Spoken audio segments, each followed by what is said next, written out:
කතාවට ආවතින් ඔයා අද මාගෙම කරගන්නද රහසක් කියලා කිව්වොත් ඔයා මට මාවෙනම් නුඹේ අග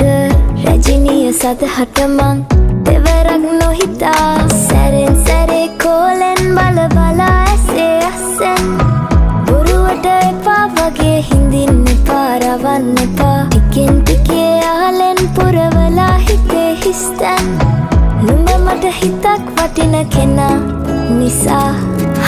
චුට්ටක් කතාවට ආවොතින් ඔයා අද මාගෙම කරගන්නද රහසක් කියලා